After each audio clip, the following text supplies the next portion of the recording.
Welcome back to Real-ationship Goals, a podcast all about exploring the realities and complexities of healthy relationships.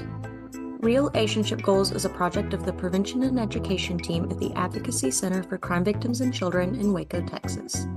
If you or someone you know has experienced sexual violence or harassment and is seeking support services or needs more information, links to resources and our hotline number can be found in the description. The views expressed in this podcast are those of the hosts and guests and do not necessarily reflect those of their organizations or affiliates.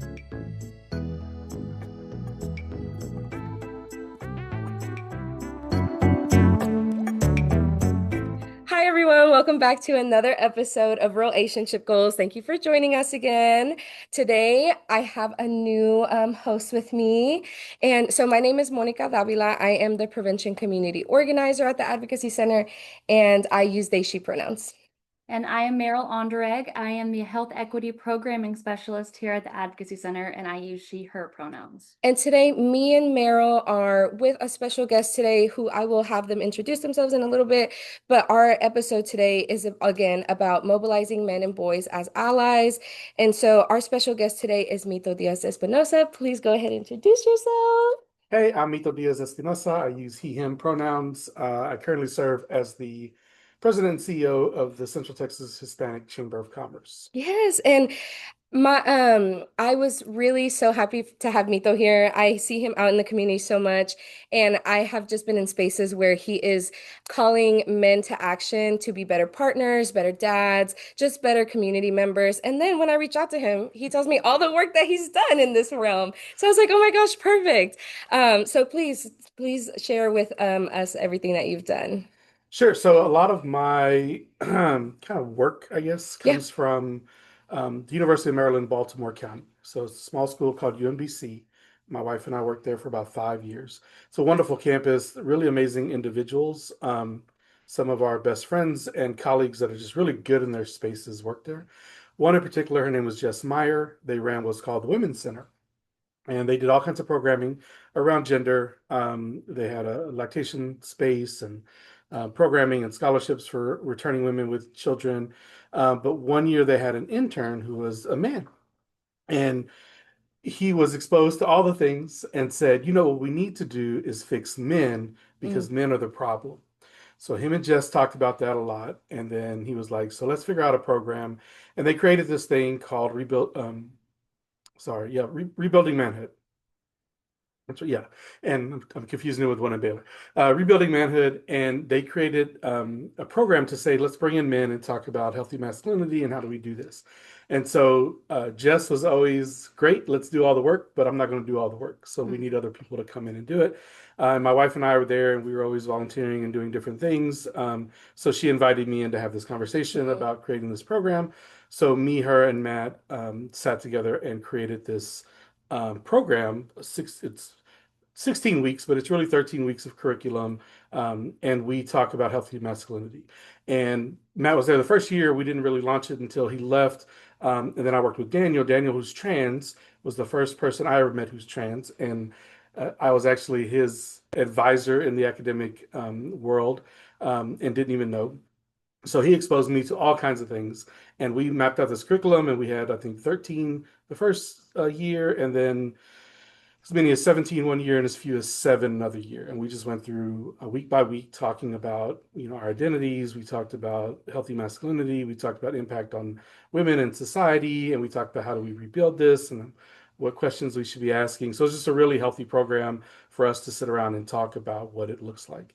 From that, I started becoming an RVAP advocate. RVAP stood for Relationship Violence Awareness and Prevention Advocate. So we just called it RVAP because it was too much to say. Right. And we had a group of folks who were both university staff and students, a lot of our housing staff, but then also community partners would come in. And we met like once a month, and we just talked about resources, and we brought in people to talk about, hey, there's a shelter that will take men and women. This one just takes women, but you have to think about religious perspectives because there was a very, very integrated community there with all different religions involved. Or we bring in different folks to talk about how do you file reports, or if there's a A situation happens, where do you go? What's the next step? What's this step? So we met monthly to talk about that. And then, of course, we incorporated that into rebuilding manhood as well. So a lot of that work came from there. And then we did like safe zone training. My wife's certified to teach safe zone at I don't know how many different levels.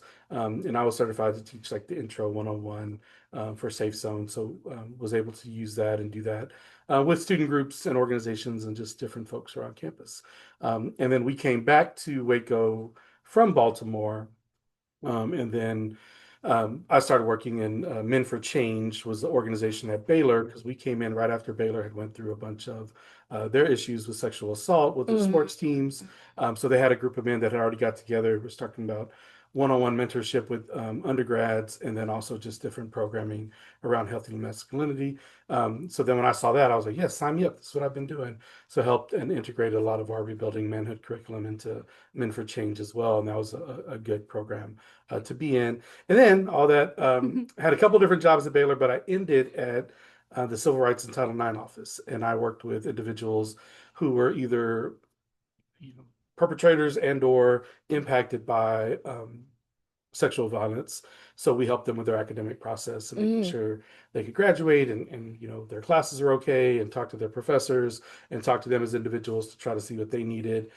So not quite fully in the investigative space, but a lot of the support space for those individuals. We referred a lot of people here, but also just other community resources that we could help the students with and their families with as they went through those situations.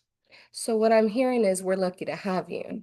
That's what I'm hearing. That's what I'm hearing. Well, I do like to run my mouth, and I do like to refer people and connect people.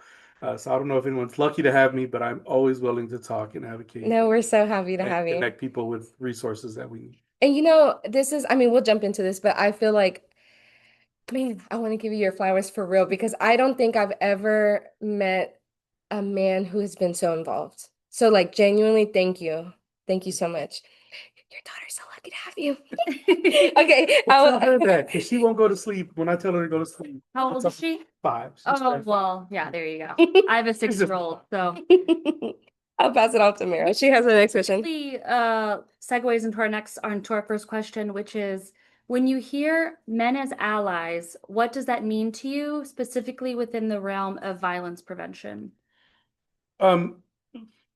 In my experience, it means awareness. It means understanding where we are and why.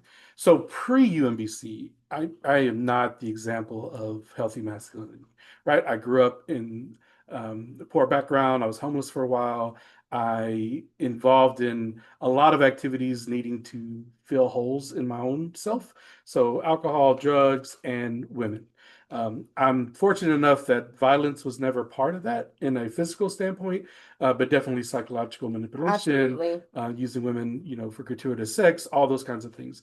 But I did not understand the impact that had. So for me, thinking about being an ally was, oh, I'm the problem. I was doing all this. And because I wasn't physically striking somebody, I thought I was a good guy, but that was not the case. So I had to unpack and unlearn and figure out, oh, yeah, you contributed to people's self-esteem and their own safety problems. And I'm the reason that women don't want to ride in the elevator alone with men. And I'm the reason, not from a physical part, but just from a predatory, hitting on women when they don't want to be hit on. Like that was just not something that ever entered my mind. So when I think about allies, it's that awareness of what is the impact that we have on others around us, and how do we make sure that we understand why we do the things we do, because I very clearly know why I did those things, and then understanding the impact we have on others, to be in a space of, okay, I need to unlearn, and I need to challenge myself, and I need to rethink the things I'm doing and the further impact that it's having. So it's really just awareness to me. Yeah, that kind of goes into my next question, because the next question is, what do you think prevents boys and men from understanding their role in this work? But you just kind of touched on your personal experiences, which honestly, thank you so much for sharing. But what do you think maybe prevented you, or maybe prevented other people in your life from, I guess, taking that step of awareness? Yeah, for me, it was peer pressure. It was always, the easy out is to say locker room talk, but we did it everywhere, right? We were poor, so we didn't value education. We didn't value community service. We didn't value healthy relationships. What we valued were things that were flashy and shiny. So shoes, cars, loud stereos, and then how many women we could quote unquote conquer. Like that was our level of coolness. And we fed into each other's need for that. And we fed into each other. That's who we thought was cool, being able to do that and being able to perpetrate those kind of stereotypes and live in that world. So that's just kind of what I was involved in. That's what I was surrounded by, absent of, healthy masculinity role models and individuals who are out there. I had, my father was there and, uncles and grandparents who were all good men, but they weren't cool as the way my classmates were, or my teammates were, or people that I hung out on the streets were. Because for some reason, when you're young, you think people that are like 2 or 3 years or 5 years older than you have all this wisdom and knowledge, and not the folks that are like 40 years older than you that really have it. So we always kind of surround ourselves with those individuals, and it kind of guides what we do. So for me, a lot of it was just the company that I kept, and no one ever challenged me. And we didn't challenge each other to think about that in a critical space. And we just didn't talk about it in that way. Yeah. That leads me perfectly into my next question. This is like this is literally so Like I read the questions before. It really is, but you're tying them so well together. Right. So you were talking about, being in all these spaces with like the locker room talk. So how have you been handling keeping other men accountable in your life now? Yeah, so now I ask the questions. I learned I do a lot of race equity work as well. And there's a lot of jokes. Yeah. People make jokes all the time. And depending on the space you're in, I get the privilege of being a man that people will say jokes, and oftentimes they're about women or queer folks. So now I get to ask the question, why is that funny? Or what's funny about that? Or, oh, why am I laughing? Why are we laughing? And just putting people on the spot to be critical about, it's funny because somebody's weaker than I am, or perceived to be blah, blah, blah, blah. And it makes people stop and slow down and think. So that's one way. And then the other way is just really being open and talking about it. Like I'm not shy about expressing, how I am and how I feel, and challenging people. I think Monica might have referenced this when I challenged folks. We were talking on a panel and I was the only guy and it was all women. And the moderator asked the women about being successful and what does it take to be successful. And they all gave inspirational quotes. And I was like, wait, let's be honest about this. It takes a partner who's willing to do all the work and say, I'm going to, plan out the calendar for the food for the kids, or I'm going to pay all these bills, or I'm going to take them to the doctor, make their appointments, all those things that take that mental space, is where we lose women, because you have to do 3 times the work to do the same jobs. And so I get to challenge people on that and tell people about that. And I pride myself in having the knowledge to be able to do that. So if somebody pushes back or they want to argue, I'm like, great, let's argue and let's talk about it, because that's the fun part, right? Like I've done the work to know the research and from an academic perspective, but also I lived it, so I know why people say what they do and what they say. Yeah. Do they think it's funny, or they think it's just a joke? And we often say, oh, you're just taking it too far, you're being too sensitive. And I said, yeah, I am, because this is what it leads to. There's actual rate pyramid that'll tell you the escalation of how this is, and we're laying the foundation for that. Yep. And we just don't know that. People don't get it, they don't see it. And then the other one that I always challenge people on is, they say, well, what if it was your wife or your mother or your sister? I was like, why do they have to be related to me to treat people with respect like that? Just throw that out. Like, what if they're just a person and we can just talk about that? So exactly.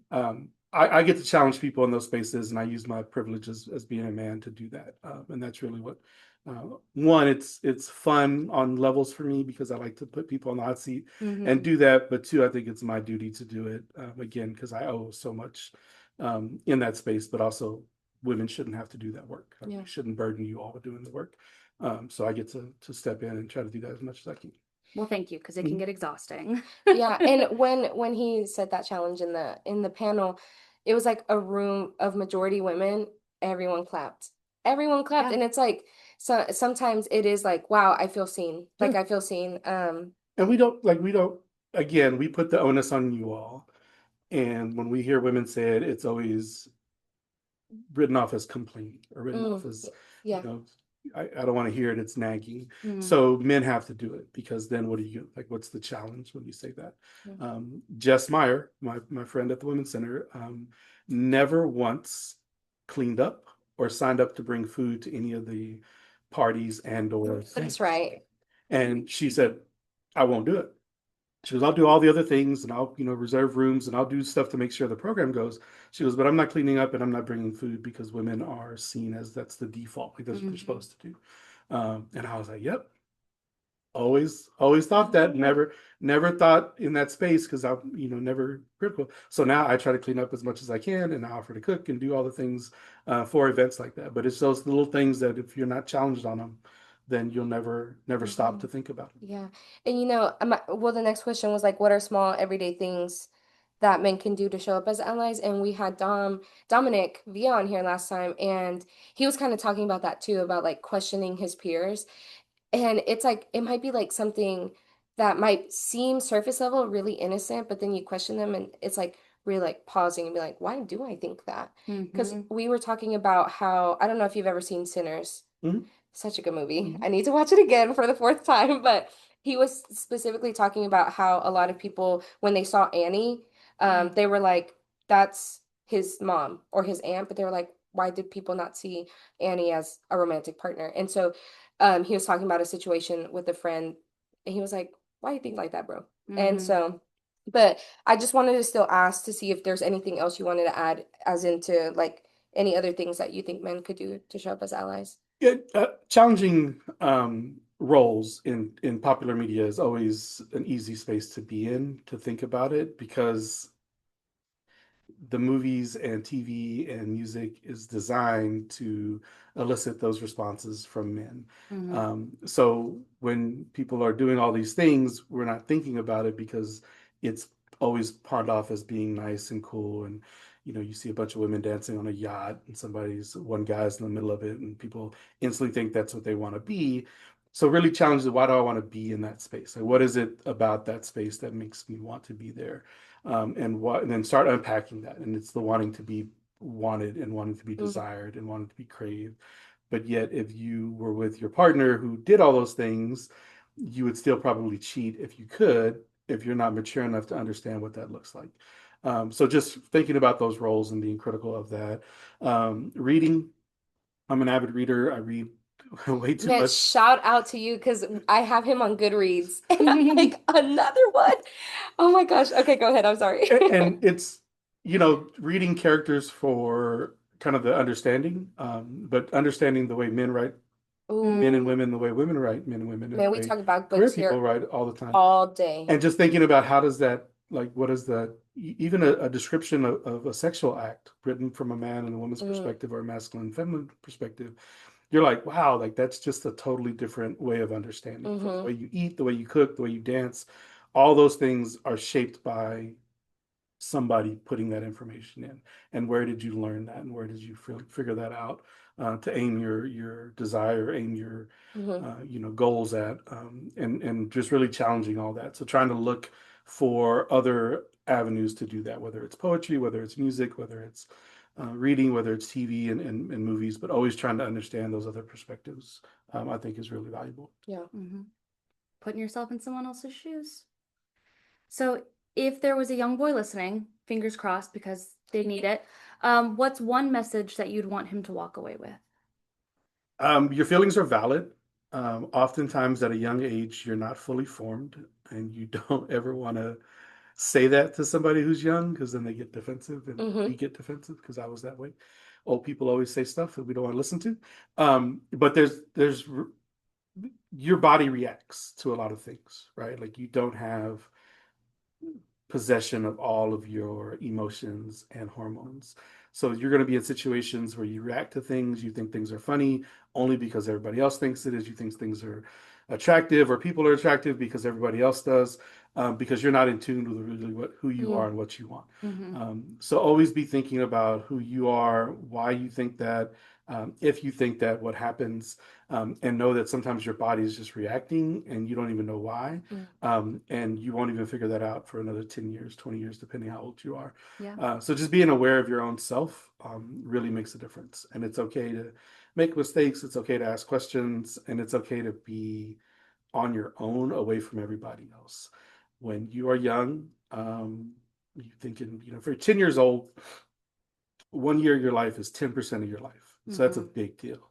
But when you're 50 years old, 1 year is like, got a lot of those now. Like it's not that big a part. Yeah. So the younger you are, if you're in middle school, you're in high school, if you're in elementary, your friends at the time seem so much more powerful because you've been with them for such a big portion of your life.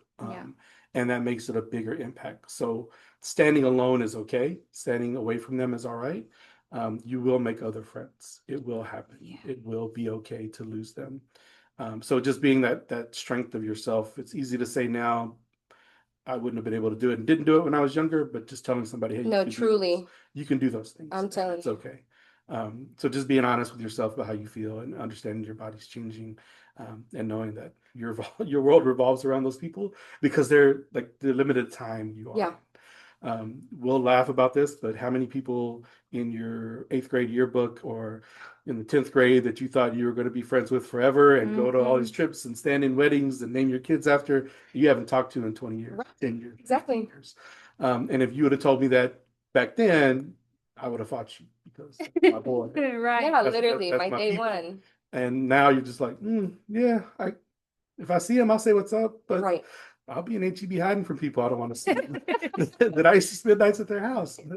It's bananas. So that worldview changes as you get older because more things come into it, and I think at a young age you just don't have that perspective. Oh, So yeah. it's really easy. And something I would always, because my sister, we're 7 years apart and she's younger. And I remember like I had to be kind of like the parent for her. And sometimes she would be tripping about something. I'm like, that is so small. But I was like, but her life, Yeah. like this is the biggest moment of her life so far. And so I had to really like have to step back and kind of really humble myself of like, this is a big moment for her. And I need to let her sit in it and not be like, oh, like you'll get over it, but also be realistic of like, Jasmine, maybe one day, oh, not me name dropping my sister. I mean, like maybe you're gonna laugh about it one day. And so like holding both of them at the same time. So I think that's really important. I talk about this to people all the time. We used to go to school. I'd get to the school at like 7:15, 7:20 in the morning and be there all day long till like 6 o'clock, 7 o'clock if you had football practice in. Now, man, for 2 hours, if I'm doing something, I'm exhausted. But when you're young, We had so much energy. you were so invested in what was going on at that time, whether it was prom committee or cheerleading or studying to get into whatever, or again, your friend group, that you just invested all that time and effort into that, and it meant so much. Oh yeah. And now you look back and like, why was I doing that? Why did I keep it? What's the point? Like, Even taking naps. And it's also like really developmental. Like there's a certain age where our peer group becomes like it surpasses the importance of our parents. And like who we surround ourselves with is so important. And no teenager wants to be faced with the idea that they not only will grow, but that they need to grow. Because then that means that there's something right now that isn't perfect. And, teenagers and their self-esteem. But it's so important, giving them that space. Yeah, one more thing. Sorry to cut you off. No. I just thought about this. The other thing I would say to a young child is your parents don't always know. Yeah. Because, my mom is as feminist as it gets. Like she was the first woman and first Latina to run for lieutenant governor in the state of Texas. She walked onto the stage because it was all men and all the women were doing the work. And she was like, that's bullshit. You're not just going to go up there where we're doing all the work. So she just walked on the stage and dared somebody to challenge her. But she would still bring my dad his beer and clean up and bring food and cook and all those other things in that very traditional world because she didn't have the language or the scope to understand. Like she knew feminist theory and she knew what that was because she lived it with his colleagues, but she still didn't put that into space because the cultural override was so big. So a lot of our parents are living in these dual spaces where they might see it and can't do anything about it, or they just don't have the tools. And their way to deal with it is yelling and screaming or spanking and hitting. And as a kid, you don't want to be around them. Right. You'd rather go hang out with your friends. Absolutely. Everybody's having a good time, and you might get into some shenanigans or whatever, but you're still having fun versus being at home, being yelled at, or you feel like you're wasting your life away. But sometimes your parents just don't have the tools Yeah. to coach you through those situations or tell you, or they're scared.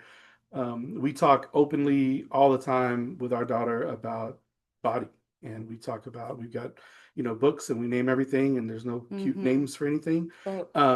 And we were laughing because we're like, we're probably going to get a call from the school at some point because, our child is advanced where they don't want to talk about it. But there's a lot of parents who don't have the emotional ability to talk about it with their kids. Yeah, my mom didn't. I had no idea. She shied away from anything and everything regarding anything with private parts. And they do Nothing it to do with sometimes to try to protect us, right? They Right. think, if I don't introduce it to you, you'll never do it. But that's just not reality. And You ain't then lying. they've also experienced sexual trauma themselves, or they've been in spaces where they don't want to talk about it because it's triggering for them. All those things are complicated. So Yeah. we're looking for our parents to lead us, but sometimes they don't have the tools to do that. And so we look to our friends to tell us about sex, and we now we have access to porn 24/7. So that becomes what we think is healthy because everybody's doing it, and they're getting paid to do it and perform. And we just don't have the tools to talk to our parents about it. So sometimes the parents just aren't able to do that. So as kids, you also just need to find healthy spaces to be able to find quality information that you can ask questions about. And it's one of those things that I always forget about because I'm very much in tune with trying to do that with my daughter and tell her all those things. But there's also people that just can't. Yeah. And they just don't have the words or the function or the ability to do that. Yeah. Well, no, thank you so much. I was gonna say that those were all of our questions, but man, thank you so much. Such rich conversation. I talk so much, but I'm so, how you say, Speechless? not speechless, like I'm just so engaged where I'm like, Oh. dang, I have nothing to say. I need to hear everything because I be yapping on here. Well, that's a good thing. That's what we're here You for. got to fill spaces. Well, I will go ahead and jump in to our relationship goals. So the relationship goal I have for today's episode is that boys and young men do not become allies by themselves. I think, Mito, you're our great example of what our youth definitely need. But here I have just some examples of like parents, teachers, coaches, because I know that a lot of the youth that I talk to, young boys, man, they'll stay really, really quiet. But as soon as you start talking about maybe conflict in sports or frustration in games, they open up a lot. So, and kind of what you were saying too is also friends that show them what respect and accountability looks like. So they can't do it alone. Definitely be an example, and that would be my relationship goal. And Mito is going to give us our recommendation today. So for me, I recently saw that Tres Manos is now having permanent space in Luna Café. So if you haven't been, Luna Cafe used to have a spot at the farmers market, but now they have a brick and mortar, as we call it, in their own location. And then Tres Manos is also there. Very good food. I had a burger from there. They have burgers? Oh, I probably I don't know if they have them all the time, but they had one, and it was so good. It's so fresh. They do a lot of fresh, fruits and vegetables, farm to table type. And it's just such a refreshing space. Really, really good quality food. And they're right downtown now. So I would recommend either going inside just to get a coffee or going in there to eat. But it's a really good space. So I'll have to check it out. And I was gonna say Tres Manos, I think it was right before I got here. But quarterly we'll have like a drink truck come by, and I think Tres Manos was here, and so we do that quarterly for our executive team does that for our staff. Yeah, and they're usually posted at the farmers market too. Oh yeah. But they have that permanent spot. And their seasonal drinks, they'd be so good. That's a whole nother story though. But okay, well, thank y'all so much for joining us for another episode of Real-ationship Goals. Thank you, Mito, for coming and joining us. That is it for today. If you want to keep up with us, you can follow us at Advocacy Waco on Facebook and Instagram. And then if you want more prevention focused content, you can follow us at ACCVC_prevention on Instagram. Thank y'all. Bye.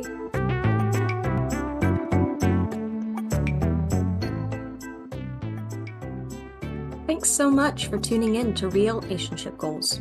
This episode was produced by the Prevention and Education Department of the Advocacy Center for Crime Victims and Children in Waco, Texas. Interested in more content from P&E or the Advocacy Center?